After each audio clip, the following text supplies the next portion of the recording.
Princess Martha Louise, An Empaths Way. Hello, I'm H.G. Tudor. Princess Martha Louise of Norway is instead with a narcissist. Her partner, her boyfriend, Durek Verret, is a narcissist, as I've explained in parts passim. And she, as an empathic individual, has an addiction to him. Her addiction has created emotional thinking, which means she's unable to see what he truly is at this juncture, and that emotional thinking keeps her interacting with him. We have seen instances of when a narcissist comes along comes a spider, and enters a royal family. There are many instances of this occurring. The most prominent one, of course, is Harry's wife, who traded her way up to join the British royal family. But her narcissism was not suited to harnessing the institution to achieve the prime aims, but instead fought against it as part of the pursuit of the prime aims, which has not only led to her having to withdraw overseas with everything that's followed that I've catalogued thereafter, but it has also meant that she's impacted upon Prince Harry as her primary victim in a particular way to cause him to break away from his family and to engage in a campaign of smearing them also.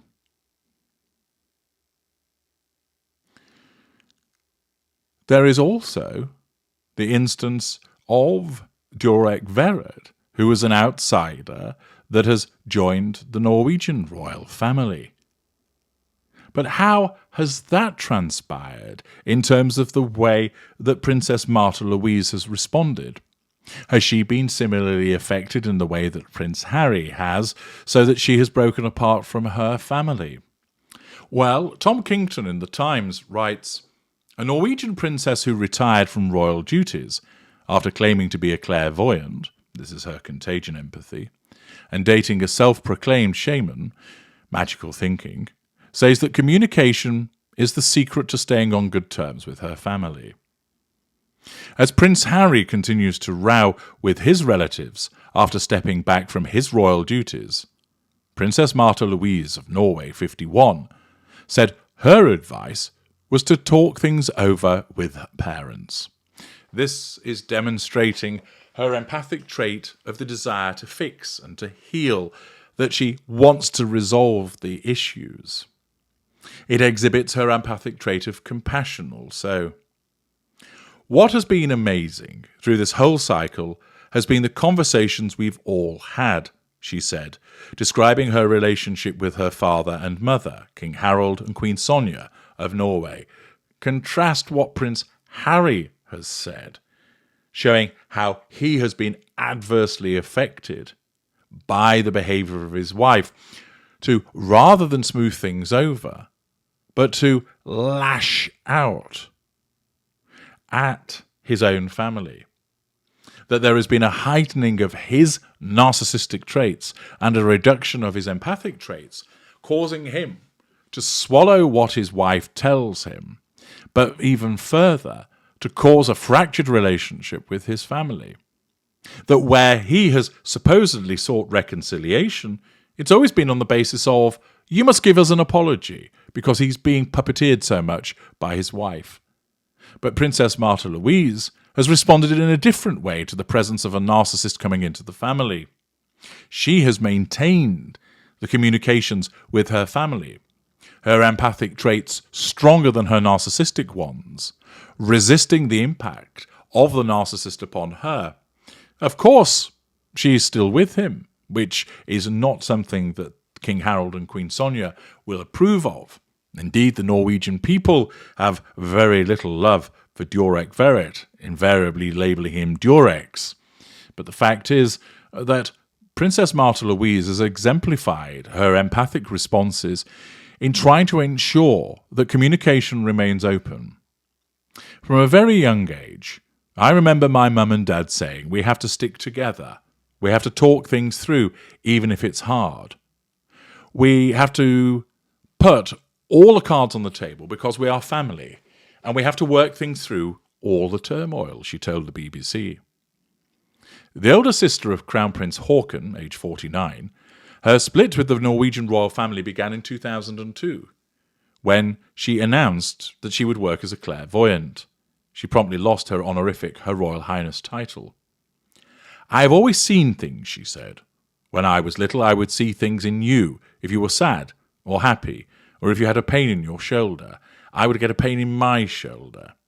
This is her explaining the contagion empathy that she has. And then I understood that's a talent and I could help other people. So that is when the whole ball started rolling and I was like, maybe I should do something to earn money, she added. After running a centre teaching students how to communicate with angels and the dead, the princess agreed in 2019 to stop using her title in her business activities. Contrast that behaviour with that of Harry's wife. She then came under fire in Norway for dating Derek Verrett, an American self-described sixth-generation shaman who is claimed to be a reincarnated pharaoh, magical thinking grandiosity. Verrett stirred controversy by claiming that children get cancer because they want it, lack of emotional empathy, and that casual sex attracts spirits that leave a mark on the vagina, which can be removed by an exercise regime he happens to sell. Grandiosity, magical thinking. His beliefs have been linked to those held by David Icke, the former footballer and sports presenter, and he also sold medallions that he said had helped to cure him of COVID. Grandiosity, delusion, grifting. As Verrett claimed that opposition in Norway to his views was driven by racism, notice there once again the similarity of behaviours of two narcissists, him and Harry's wife, by utilising pity play, blame shifting, projection. 17% of Norwegians polled last year said they were less positive about the royal family, with most citing the princess and Verrett as the reason. Thus, in effect, they are dragging the royal family down. In November, the princess said she would no longer officially represent the royal house due to the many questions relating to me and my fiancé's role, and threatened to follow the example of Prince Harry and move to California. Despite maintaining close ties with her parents, notice again how her emotional empathy is causing her to do that, she said she had no advice on how to win over Norwegians. Again, she doesn't see that she has to have a platform in that regard. There's been so much turmoil with me, taking a different path than being a traditional royal. There's been a lot of criticism through the years, especially with me being spiritual. And in Norway, that's taboo, she said. Accordingly, although she is in the sway of the narcissist, she hasn't let it impact too greatly upon the relationship that she has with her family, that her empathic traits have still enabled her to maintain the links with them. And her responses and behaviour are, of course, a contrast in the way that Harry has responded as a consequence of the impact of his wife upon him, and, of course, a complete contrast with the behaviour of Harry's wife because she is a narcissist. The fact is that Verrett is a narcissist, and it shows with his grandiosity to believing that people are against him because of racism, when clearly they're just against him because of his nonsensical views. And, of course, it is interesting that, once again, that you have an empathic individual who claims to be a clairvoyant, who is a contagion empath, but she can't see what Tudor Verrett is. She's blinded by her emotional thinking, which stops her seeing what he actually does. And again, we have the difference whereby she drops the HRH title years ago, not trading off it in the same way that Harry's wife has sought to do so, and she only did official duties in order to support her father and brother. Again, a contrast with the behaviour of Harry and Harry's wife. We see, of course, the racism card being spouted by the narcissist once again, similar to Harry's wife. And, in the circumstances, the reason people oppose him is because of the nonsense that he actually promotes, the grandiosity that he exhibits, the magical thinking he engages in, and the damaging effect that he has on Martha Louise and other people that oppose him. He caused her to split with her late husband, Harry Ben. And that is the typical behaviour of a narcissist to interfere in a relationship. It is evident that he did so with a lack of boundary recognition, without any emotional empathy for those affected by his behaviour. And she is ensnared by a narcissist, but because of her emotional thinking, isn't able yet to see it. But she demonstrates her emotional empathy by continuing to maintain a good relationship with her family and behaving in a forgiving manner. I'm H.G. Tudor. Thank you for listening.